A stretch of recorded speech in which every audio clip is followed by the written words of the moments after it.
Mr. President Krishna, Lord Mayor Young, Taoiseach Simon Coveney, ladies and gentlemen. May I begin, as I have been invited, to recognise our own ancient language, Tá Firkin Áthas Aram Bhein Sha, Ulska Leipzig, Shun Triúre, Vi Mectfarastar Leipzig, Akan Kedur Mar Octaron Herin, Agus Áthas Aran Down Gwilmen, Garwil Shan Sam, Nleacht Sha Hort, agus ach go háir gan buchas le gachtainna bhí carach chun anachcuid agru. May I just say, as I have just said, I'm very pleased to be back in Leipzig. I have been in Leipzig, this is my third time, but my first time as President of Ireland. I want to thank you for inviting me here today, and may I thank you for those very warm words of welcome. And of course, as all of us have been in Ireland, in government and as President and the people of Ireland, we are very appreciative of the support we have been receiving in present circumstances from the people of Germany. But my thanks to all of you for coming to this address this morning, and I'm very grateful to the students who may have taken time out from examination preparation to be here. I spent a great deal of time in universities, but people will tell you as well, it was the happiest time of my life. I very much enjoyed teaching, not necessarily the administration of universities, but so therefore it would be wrong to call this an address. It is indeed a lecture that I have prepared. But my thanks too to the members of the Irish community in Saxony and indeed the neighbouring states who have travelled here today.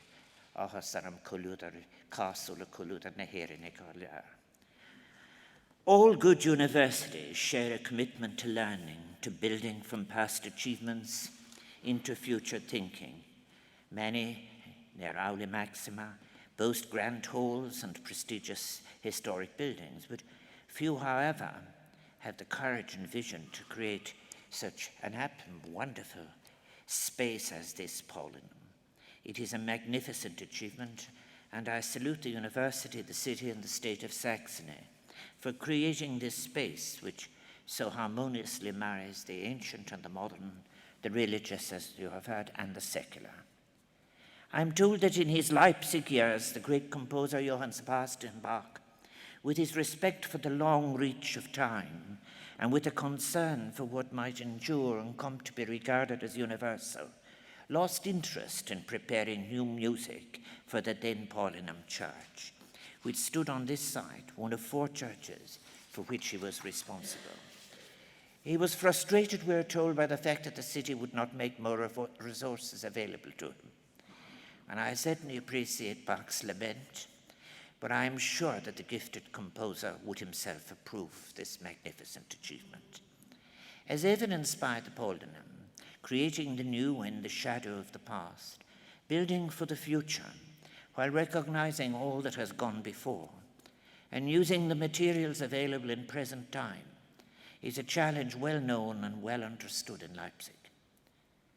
An ethical engagement with the past, in all its complexity, is an unavoidable moral, but I believe enabling task that allows the light to illuminate the present, enables us to see the imagined forms of what could be better in the Kantian sense, and invite us to a more harmonious existence. Help us, help us surely in seeking a future of fulfillment, that great word in philosophy. This is an issue that I, as President of Ireland, have sought to address on several occasions in the recent past. It is an ongoing challenge for all of us as citizens, and must also be an issue that is properly addressed and given due consideration, I believe, by member states, and indeed within the European Union itself, in the unfolding architecture of its institutions, asking of their relationship, its adequacy for their aspirations and concerns, how decisions echo, fail to echo, or are dissonant on the European street. As I have said, I visited Leipzig in the past and am aware of its cultural heritage. And indeed, the city of Leipzig has played a significant role, not only in German history, but in European history. But this visit, as I have said, the one I make today, is the first ever state or official visit by an Irish president to Saxony, or indeed anywhere in the eastern part of Germany other than Berlin. So I truly hope that my visit will initiate a renewed and deeper relationship, both with you and your neighbouring states.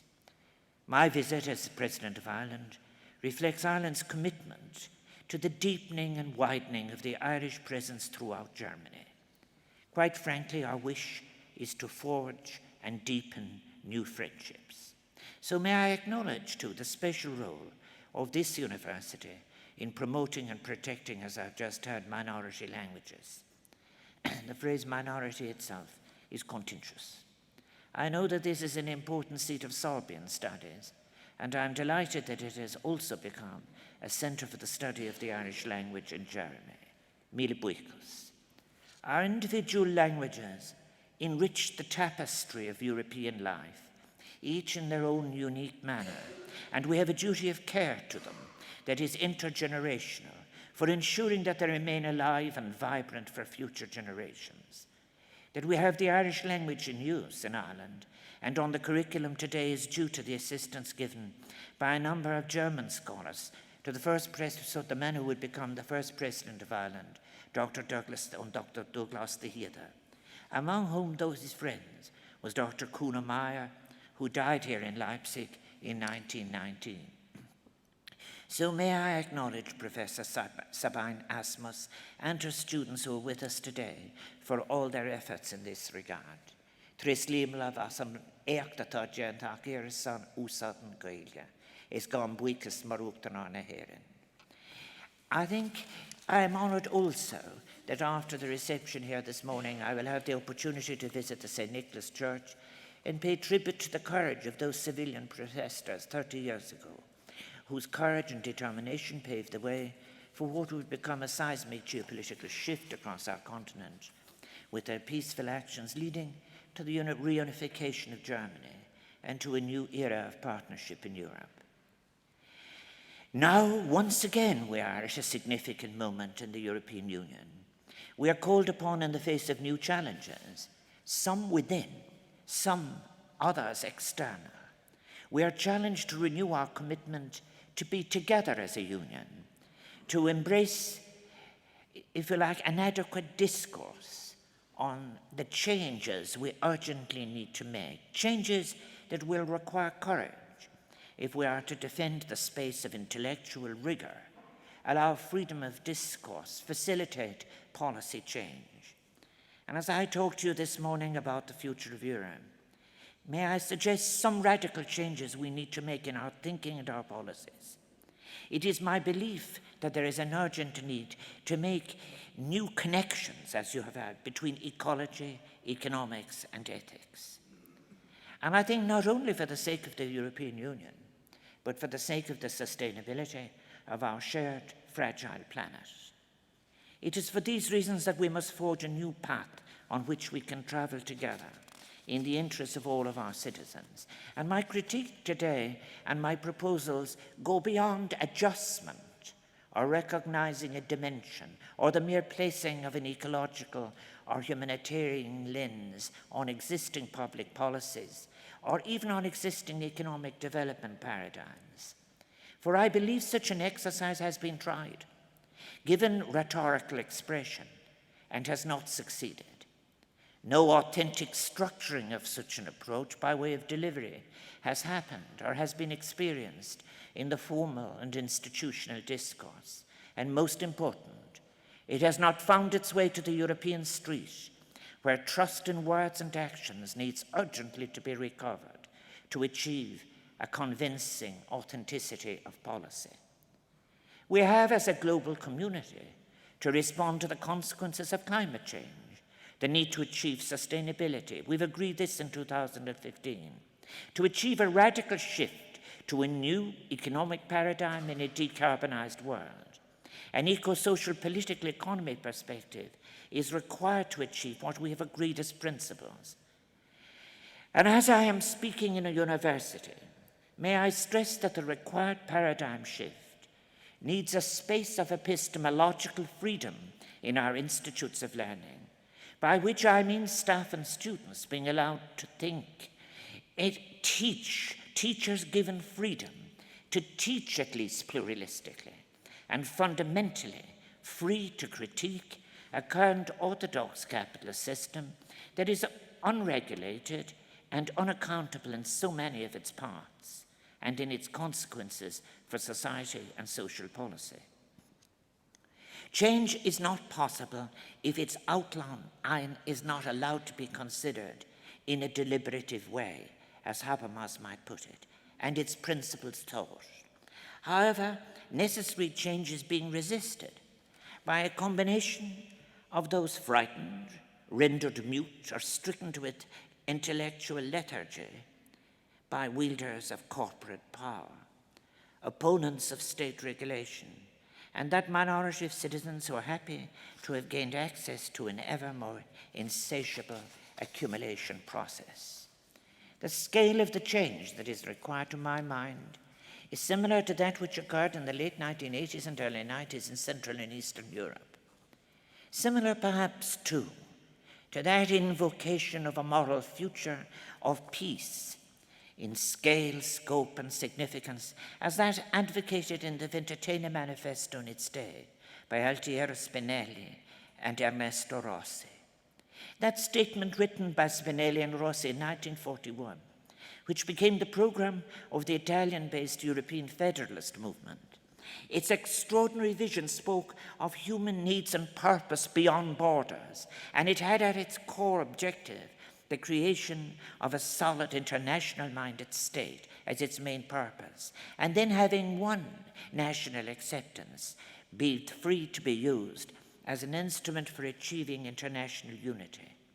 European federalism and world federalism are presented in that Ventotene Manifesto as a means to prevent future wars. It was that gave it urgency in its day, and the manifesto is widely regarded as the birth of European federalism. And then, too, in its day, in its turn, the much-quoted Schuman Declaration reminded us that Europe will not be made all at once or according to a single plan.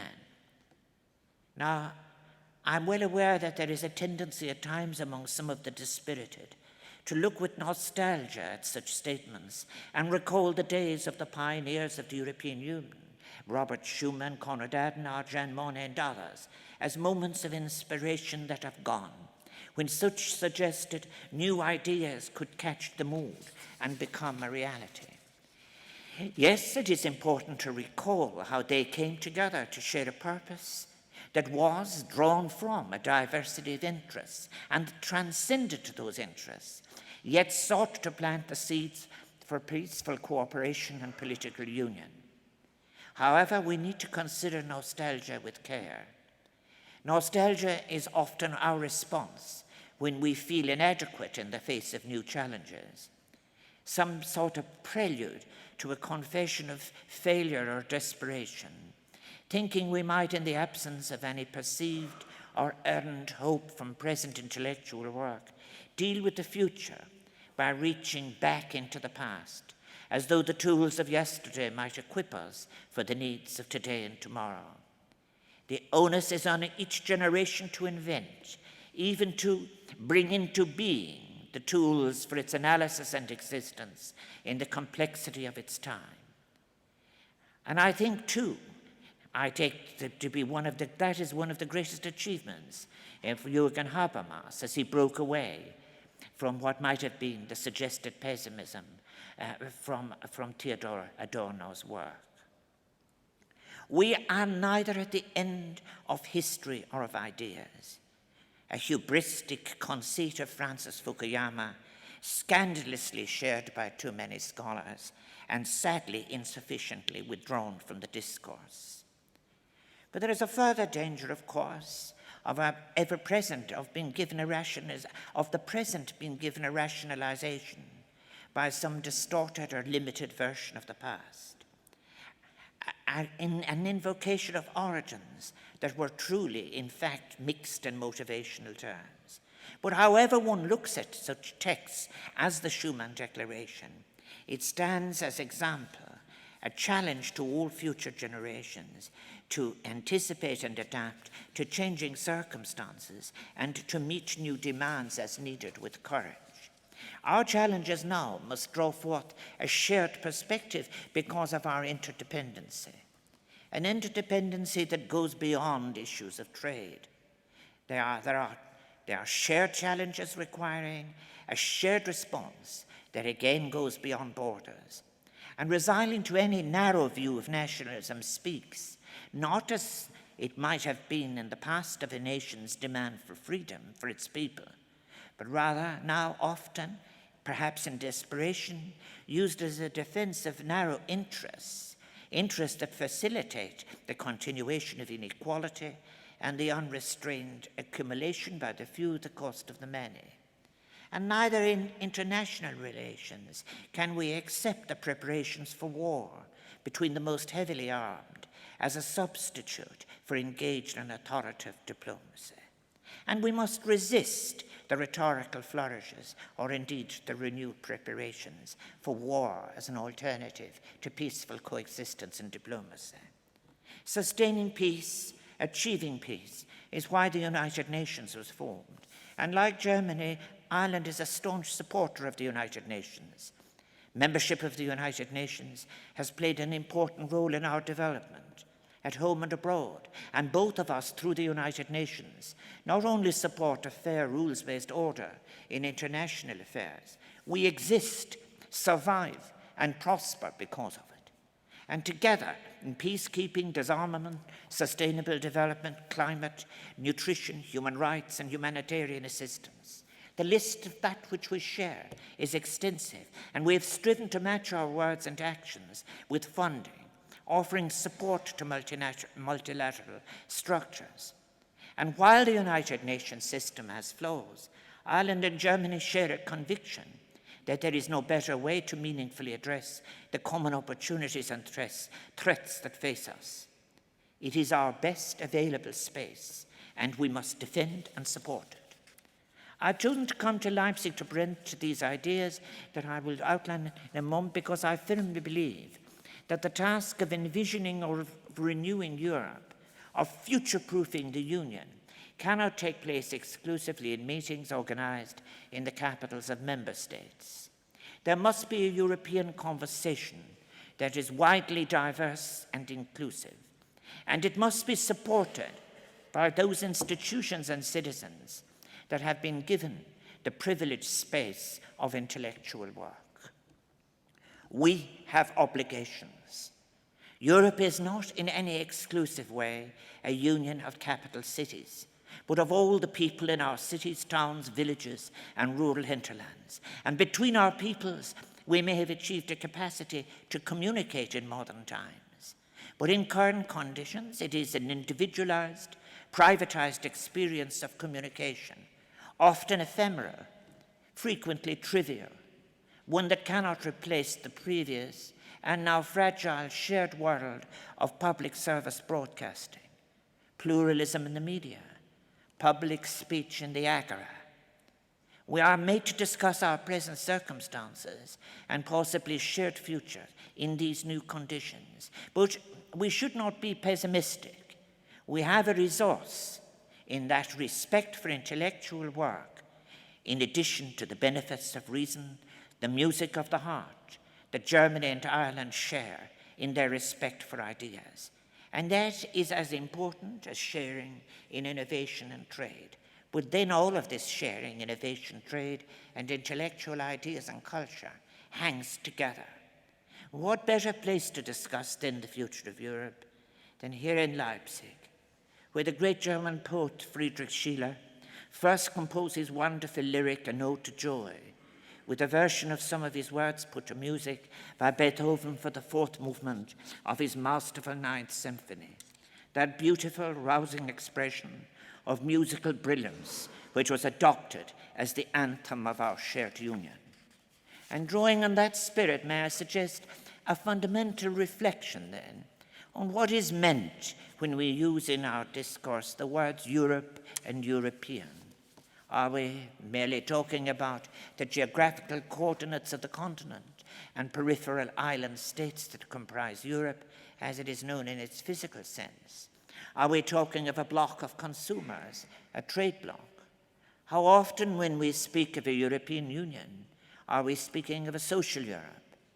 In other words, what does it mean to those of us living now and generations yet to live in what we call a union, to be European in the early 21st century? What set of shared values and ethics do we as Europeans aspire to uphold, defend, build upon, and promote across our member states and indeed out into the world? Despite the many historic achievements of our continent, many centuries of which were tarnished by war and suffering, the European Union today still retains and has available to it through its legacy of thought a commitment to intellectual discourse, an openness to undo the trammels of empire and struggle against imperialism, a unique opportunity and responsibility to assert and where necessary, reassert its founding values of democracy, cohesion, shared prospects, human rights, the rule of law, in an increasingly interdependent world in which these values are challenged. These values are neither abstract, nor are they optional extras, nor are they confined by borders. They go to our very core and must be respected and upheld by all member states. And central to these values and their vindication is the concept and circumstance of free movement of people, exercising their hopes, bringing with them their stories and their cultural endowments. And what a great, great gesture Erasmus was in that regard.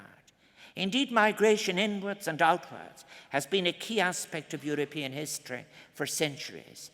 Migration was taking place long before the origins of the common market and the European Economic Community. Migration inwards and outwards has shaped who we are as Europeans, our influences, our values, our sensibilities. Indeed, it has been part of our prosperity. However, this prosperity, fueled by assumptions of unlimited, ever-accelerated growth and of an infinite source of resources, cannot avoid the consequences it has helped occasion, including the current impact of climate change. And it is instructive, perhaps, if I may briefly suggest to stand back and look at the features of that period that has had such an impact on our planet and ourselves. The Anthropocene era in which we now live has created a new set of existential challenges that threaten humankind's survival on the planet. And if we consider the onset of the most recent consequences of the Anthropocene to have commenced at the start of the Industrial Revolution, sometime around 1760, we can trace how this period was the genesis of a cycle of events that have resulted in the ecological crisis which we now face.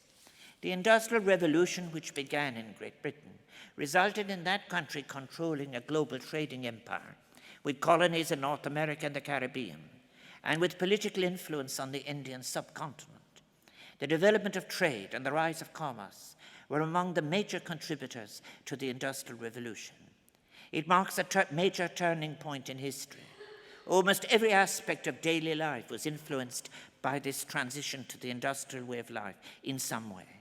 In particular, of course, average income and population began to exhibit unprecedented and sustained growth. And it is in this period, too, that we see the rise of the industrial city, such as Manchester. Every aspect of life was changed, not just the changed connection between home and workplace, but time and space were redefined, even in relation to matters of love and private life itself, colonized, as Michel Foucault might have put it.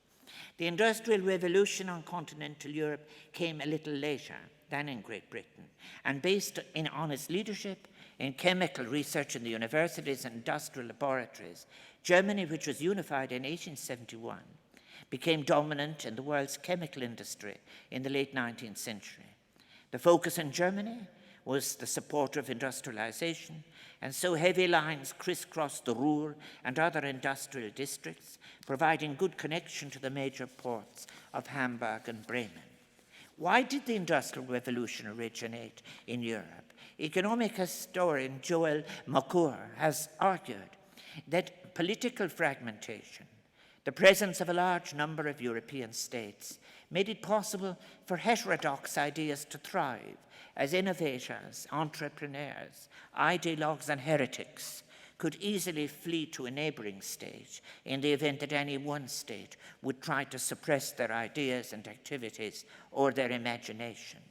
And this flux is what set Europe apart from the technologically advanced, large unitary empires of China and India, for example, by providing through such migration, innovation, and renewal of intellect, insatiable curiosity and investigation of technos, how it served, as Mocker puts it, as an insurance against economic and technological stagnation. China both had a printing press and a movable type, and India had several levels of scientific and technological achievement, as had Europe in 1700. Yet the Industrial Revolution would occur in Europe, not China or India. In Europe, political fragmentation was coupled with an integrated market for ideas, where Europe's intellectuals used the lingua franca of Latin and had a shared intellectual basis in Europe's classical heritage and the pan-European institution of the Republic of Letters. Historian Peter Stearns has suggested Europe's Industrial Revolution stemmed in great part from Europe's ability to draw disproportionately on Europe's resources. The new world of industry was inextricably linked, of course, to colonization, empire domination, and an ideology that would frequently suggest that certain cultures were inferior or at least backward. It would be a great error then, too, to fail to take into account the immense contribution of that body of philosophical work which was beginning to appear in print. You may be relieved to say that I will leave to another occasion an analysis of the combination of dispossession, conquest, exploitation, domination, and cultural extinction that served as background to all of this. It would take me too long. The consequences, I think, of this acquisition and exploitation of resources to which I've made reference, however, are now all too apparent, as we see the ecological and social impacts of the exploitation of what were, after all, the world's finite natural endowments. But just as there were in their day in the Enlightenment some voices against empire, such as Diderot, Immanuel Kant, and Johann Gottfried Herder, there were dissenting voices too during the period I have just described, that are usually presented as being mostly from the arts. During the Industrial Revolution, an intellectual and artistic hostility towards the new industrialization developed, associated with the Romantic movement.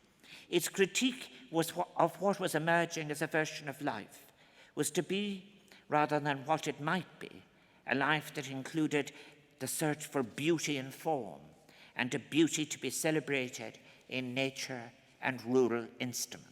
The literature reveals this, and very much even in relation to sexual encounters in the literary form. Romanticism privileged the traditionalism of rural life and recoiled against the upheavals caused by industrialization, urbanization, and the wretchedness, as it suggested, of the working classes. Its major exponents in English, and we Irish now have responsibility in relation to this language of Shakespeare and Chaucer, its major exponents in English included the artist and poet William Blake and poets William Wordsworth, John Keats, Lord Byron, and of course the wonderful Percy Bysshe Shelley. The movement stressed the importance of nature in art and language, in contrast to monstrous machines and factories, the dark satanic mills of Blake's poem, and did those feet in ancient times. Mary Shelley's novel Frankenstein reflected concerns that scientific progress might be double-edged. And none of this was essentially entirely new, because there had been a reaction to Francis Bacon's 16th century suggestion, I lead to you nature and her children in bondage for your use and your curiosity. French Romanticism, likewise, was highly critical of industry. In a later period, it would move further from a realism of rural existence towards an anti-urban myth of an idealized rural existence, creating what Raymond Williams would call a false pastoral. In its most reactionary form, it would be used to fuel an anti-urban ideology. I think of Josiah Strong's writing, "God created man in a garden, the city is a result of the fall." It is interesting that in the current debate on the future of the European Union, the resources of those ideas that are available in the literary imagination, in culture in general, are rarely articulated, even recognized. And I believe it is a neglect for which the Union has paid a heavy price. Ideas matter. For example, it would be impossible to teach social or political theory and its connection to economics and policy without reference to the Frankfurt School in all its periods. For its scholars have produced, if you like, some of the very best critiques of the connection of economy, self, and society. As empires were formed and bolstered during the Industrial Revolution, Europe then witnessed a rise of nationalism. In the 19th century, a wave of romantic nationalism swept the European continent, transforming its countries and its peoples.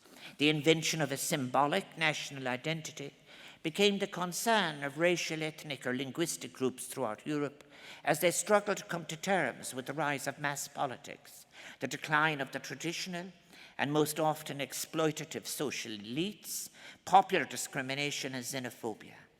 By the end of the period, the ideals of European nationalism had been exported worldwide and were now beginning to develop and both compete and threaten the empires ruled by colonial European nation-states. And the future of Europe would benefit from an examination of that period and for it to be transacted by European states.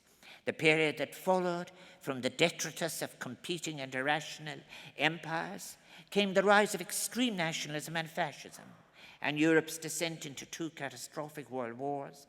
And this should alert us to the insidious dangers that can result from narrow nationalist movements, uninformed by democratic or utopian ideals, especially when there is a confluence of economic and social turmoil serving as background. This brief review, of European history over the past 2.5 centuries should remind us that there was a mind of Europe before the Industrial Revolution, a Europe of life and the spirit of letters, of music and philosophy before the Europe of coal and steel, a Europe that flourished without the overzealous and insatiable exploitation of natural resources. After all, the commercial revolution that preceded the Industrial Revolution, for instance, was marked by an increase in general commerce and in the growth of financial services, such as banking, insurance, and investment. And at that period, there was even a morally informed literature on the ethics of transaction and commerce. History then leads us to believe that there can indeed be a Europe beyond coal and steel. As we continue in the Anthropocene era, there can be such a change as gives us hope that there can be a green Europe that can continue to provide for its peoples without damaging irrevocably the fine ecological balance of the planet and its 7.5 billion human inhabitants and 8.7 million diverse species, a billion species, a version of society combining ecology, economy, and culture that is rooted in social justice, humanitarianism, and ethics. To achieve such a vision of Europe, I suggest again, little less than a paradigm shift in social theory, policy, and practice is required.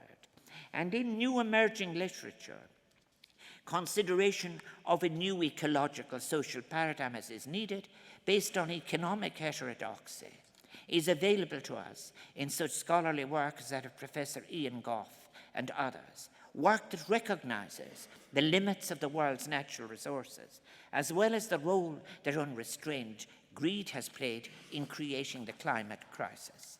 In his book, Heat, Greed, and Human Need, I wish it were in the hands of all students in the social sciences, frankly. Professor Goff outlines how an alternative paradigm rooted in the concept of human need over insatiability The paradigm here outlines, champions principles of gender equality, income, wealth, and resource redistribution, and a reconfigured social consumption and investment strategy that transfers resources and technology appropriately from developed countries to developing countries as the key means to achieve this eco-social welfare state. The eco-social policies that underpin such an economic paradigm must concurrently pursue both equity and social justice, which is a challenge to some green movements, as well as sustainability and sufficiency goals. And it requires a revised activist innovation state with substantial state investment and an acceptance of greater regulation and planning. Furthermore, socioeconomic measures are also required to negate any adverse impacts of the ecological transition for the poorest in society and to ameliorate rather than threaten or deepen growing levels of inequality. Difficult the transition may be, but it offers an approach that is garnering support as our best gesture towards intergenerational justice. Goff's eco-social political economy emphasizes responsible economics, understanding that the concept of accelerated economic growth ad infinitum is inherently flawed. And in doing so, scholars such as Ian Goff are recovering a discourse and a political economy discipline that had in fact fallen prey to an uncritical embrace of neoliberal reforms, that had substituted instrument for method and method for any theoretical consideration. It advocates for an economic model of pluralism, which emphasizes the finite nature of the Earth's resources, and obviously the role that rich nations must play in ameliorating the crisis in which we find ourselves. As Goff puts it, consumption and consumption-based emissions, ignored by the green growth agenda, must be given equal priority in the rich world. Issues of global equity, almost entirely absent from international climate negotiations so far, must be discussed and confronted. Affluence has a class as well as a national dimension. Another writer, Kay Raworth, in her book Donut Economics, is yet another example of those works that provide a powerful conceptual framework emphasizing social and ecological boundaries in humanity's 21st century crisis to meet the needs of all within the means of the planet. In other words, this scholarship offers hope by showing us how we can, as a global community, ensure that no one falls short on life essentials, from food and housing to health care and participation, while ensuring that collectively we do not overshoot our pressure on Earth's life-supporting systems on which we fundamentally depend, such as a stable climate, fertile soils, and a protective ozone layer. As then to what our current position is, and returning to the European Union and our shared future. While the European Union has imposed binding emissions targets for 2020 and 2030 in all its member states, we must now go further in Europe and plan for full decarbonisation of our economies by 2050, encouraging the rest of the world to follow suit and urging in the strongest possible terms the USA to reconsider its decision to leave the International Paris Agreement on climate change, a decision which I have already described elsewhere as inexcusable, I believe ill-informed, profoundly myopic, and threatens future generations with catastrophic climate consequences. In dealing with socioeconomic impacts of climate change, we must be conscious always of the need for a just transition for workers and communities to ensure that we are all part of a sustainable low-carbon economy and benefit from decent and green jobs. In Ireland and Germany, this will mean that those impacted by the closure of unsustainable carbon-intensive electricity production, for example, must be offered reskilling opportunities to enable them to find suitable jobs in other areas such as the green economy, or opportunities with sustainable incomes in other parts of society. And beyond that, there must be at least such good social policies as ensure no loss of citizen participation rights.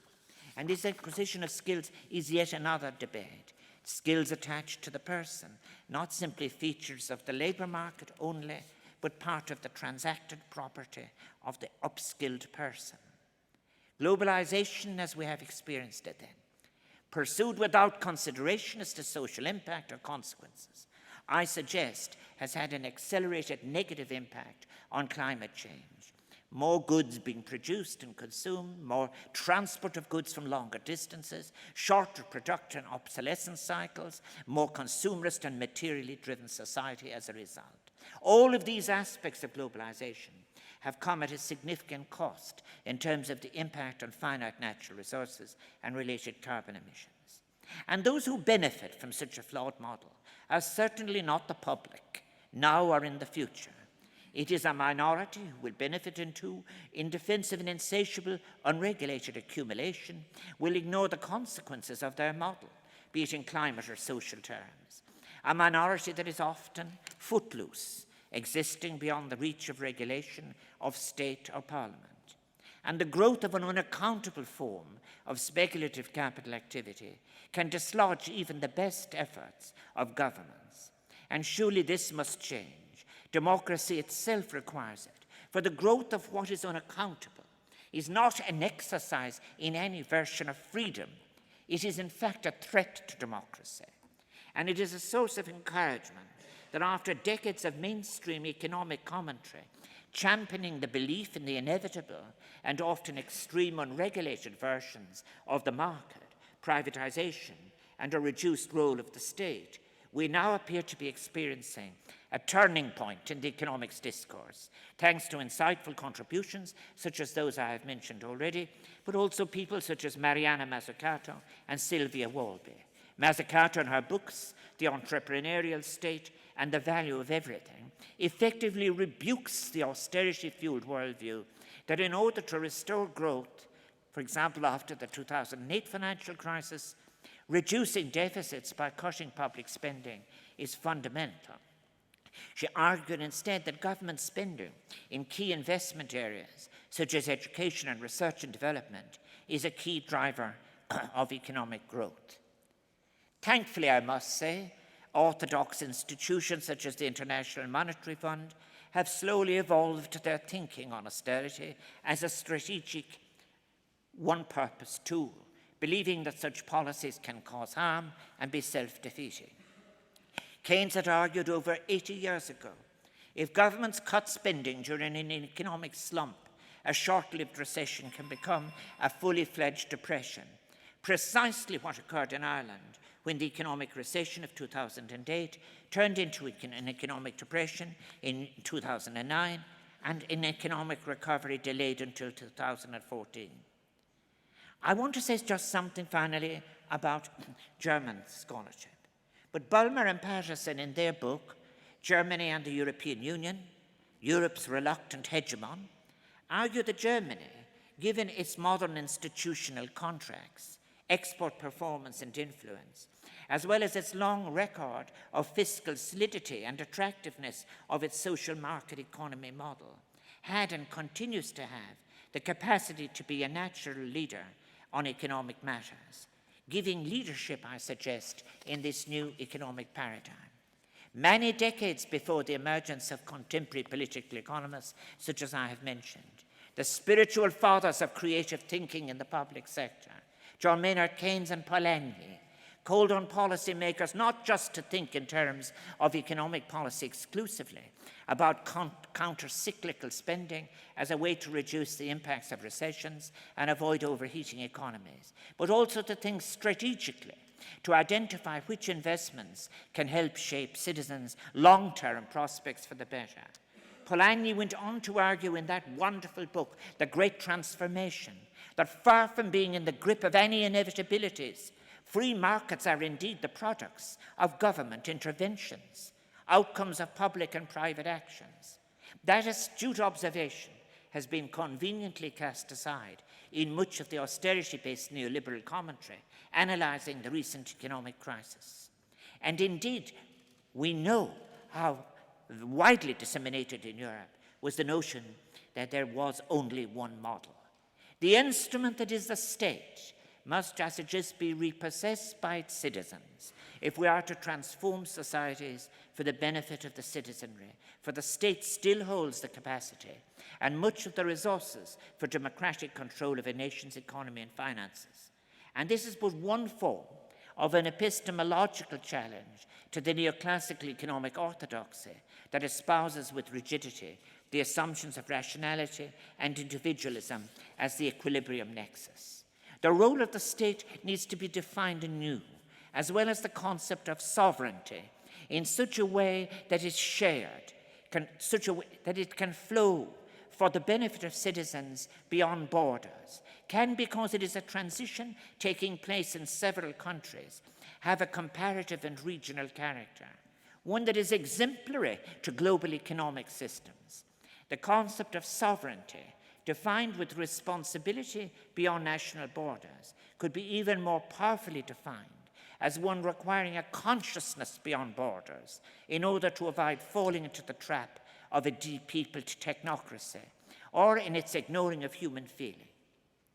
Nations, after all, live by and they share sentiments of the heart as well as much by what is perceived as rational inevitabilities. And it is this sensibility and capacity that often obstructs the ambition of technocracy.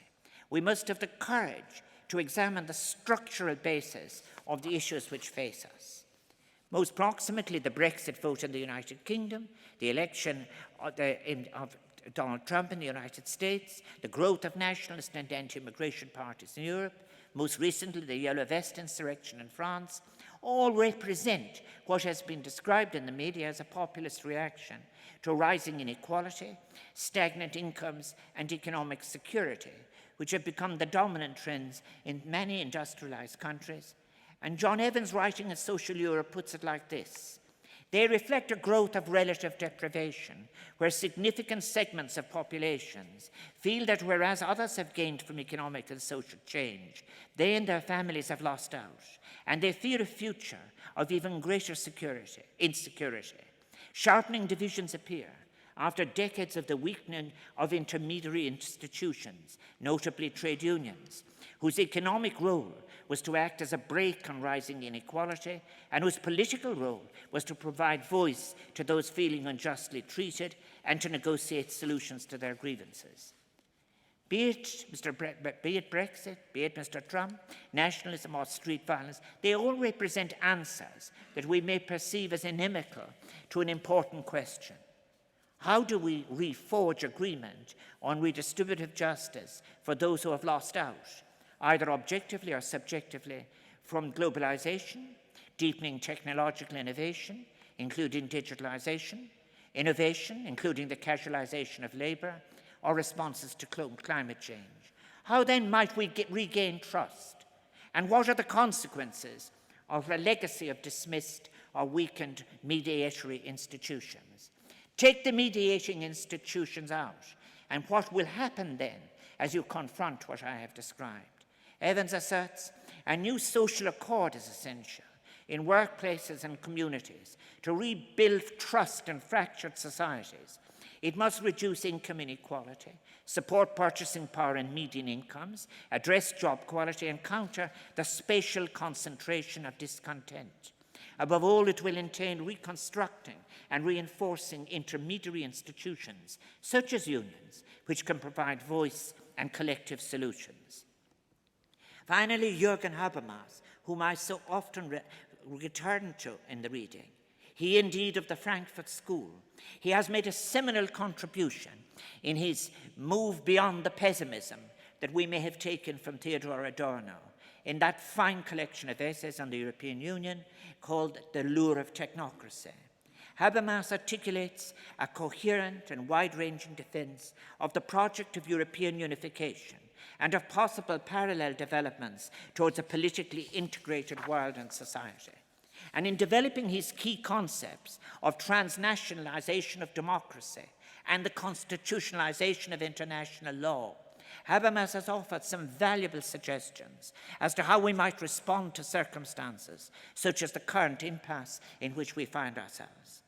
He is carefully critical of the incremental technocratic policies advocated by some member states that have been and continue to be imposed on populations of the economically weaker, crisis-stricken member states, and which has had the effect of undermining solidarity across the European Union. He argues an alternative, that if the technocratic austerity-centric approach is replaced by a deeper democratization of European institutions, the European Union has the possibility of fulfilling its core founding principles and ensuring that, as he puts it, rampant market capitalism can once more be brought under political control at the supranational level. Habermas defines a continuum in which capitalism and democracy are presented, if not at opposing ends of the spectrum, very much in conflict with each other. And he discusses with frightening accuracy the abject spectacle of a capitalist world society fragmented along national lines. Does this mean then that there is emerging, or perhaps has already formed, a fundamental incompatibility of democracy and capitalism, especially a capitalism that is so heavily enmeshed with an unfettered globalization which lacks legitimacy among much of the citizenry? Unlike Wolfgang Streeck, whom I suggest articulates a more pessimistic conclusion, Habermas asserts that two interventions would improve the democratic basis of the Union: joint political framework planning and revisions to the Lisbon Treaty to democratically legitimize the corresponding competencies. In particular, equal movement by Parliament and Council in the lawmaking process and equal accountability of the Commission to both institutions. These are Habermas's proposals, not mine. Habermas makes these proposals because, as he puts it, a generalization of interests that cuts across national borders is only possible in a European Parliament organized by parliamentary functions. He argues for more profound political integration in Europe so as to create a shift in the balance between politics and the market, which is continuing to the present day in the wake of the neoliberal self-disempowerment of politics. This disempowerment of politics manifested itself during the recent financial crisis and subsequent economic recessions across the European Union, as pressure being exerted by the financial markets on the politically fragmented national budgets, which fostered a collectivizing, pejorative self-perception of the populations affected by the crisis. Some people were good, some people were bad, some people were hopeless. Habermas asserts that the response by markets, lead governments, key international organizations, and the mainstream neoliberal commentariat all contributed greatly to the punitive grounds on which assistance was offered to program countries by turning the donor and the beneficiary countries against each other and thus fomenting nationalism. Such an impasse repeating itself could be overcome if pro-European parties conduct joint transnational campaigns against the falsifying representation of social questions as national questions. It also requires, he argues, extending the monetary union into a supranational democracy, which could provide the institutional platform for reversing the neoliberal trend of recent decades. Again, I stress, these are Habermas's ideas. I articulate them as part of a contribution to a discourse. Above all, Habermas has argued, in his other book, Europe, the Faltering Project, for a policy of gradual European integration, in which key decisions about Europe's future are put in the hands of its peoples, rather than what he calls the neoliberal orthodoxy. Are there any lessons we've learned then from the economic crisis, the self-regulating market, and the long devastating period of austerity imposed on millions of European citizens? I believe there are many lessons in politics, policy making, academia, the commentariat, citizens at large, who have reassessed what were sometimes strongly held beliefs with a newfound appreciation that the state does have important roles to play across all spheres of public policy, that good regulation does matter, be it in the financial, construction, or healthcare sectors, all sectors in which we in Ireland have seen the need for such, and the consequences of under-regulation, indeed lack of enforcement. The legitimation crisis, neither is it confined to the European Union or its members. The role of the state will be crucial in approaching issues such as climate change, sustainability. And there is a serious gap. What of institutions, and I refer to them already, not answerable to Parliament, people, or their laws? It's an issue that was addressed by the President of Greece, Prokopios Pavlopoulos, in the Aristotle lecture in 2016. He spoke of non-state entities of international scope, devoid of democratic legitimacy, so-called financial markets, credit rating agencies, and the declining course of social welfare and the rule of law. Looking ahead, my vision that I suggest is of a Europe with excellent public services at its core. Good jobs in the public sector means quality services for citizens. And we must remember that the services the public sector delivers are not a cost to society, but an investment in cohesion of our communities. And this message, I believe, must be taken to the heart of Europe.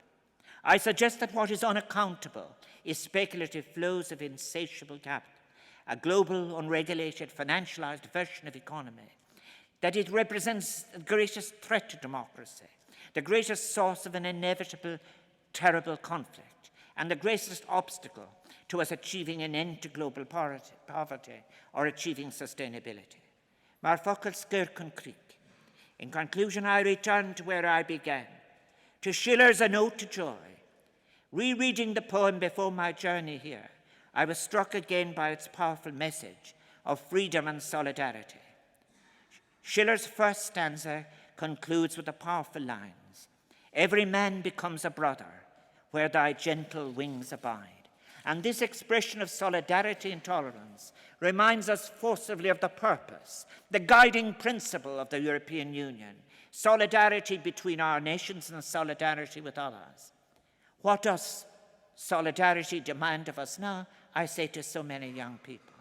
I say it must be intergenerational, be defined as a multidimensional concept embracing ecosystem society, culture and economy, both trade and fiscal.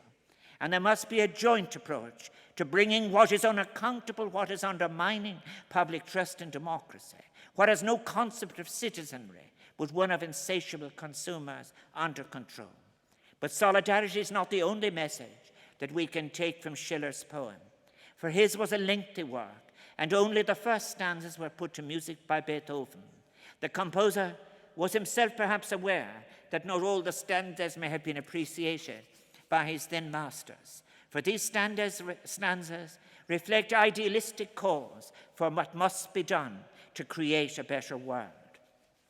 The poem, after all, in its fullness, appeals for the millions to strive for a better world. I quote, "For help for the innocent, for speaking truth to friend and foe alike, for honor only to those who merit it, and for an end to those who lie." It was a call in its day for rescue from tyrants, mercy to villains, and hope until the dying hours. The poem expressed the essence of European values, idealistic values, undoubtedly, but values which we must continue to strive to fulfill.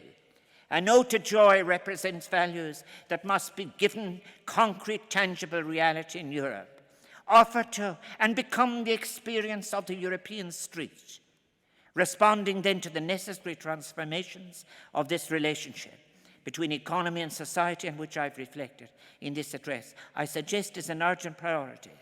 In times that are marked in the absence of an adequate and inclusive discourse, and I believe as a consequence by the rise of an ever more rancorous rhetoric, one which is frequently founded in despair, alienation, enemy, exclusion, and one which produces statements from the unaccountable that seek to divide us against one another on grounds of ethnicity, religion, and nationality.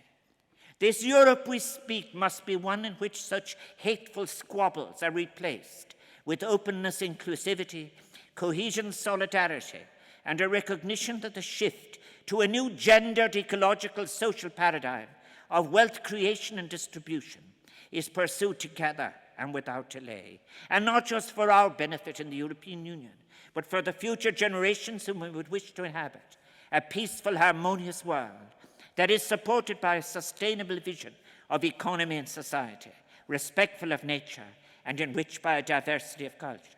Gurmila Mahagi.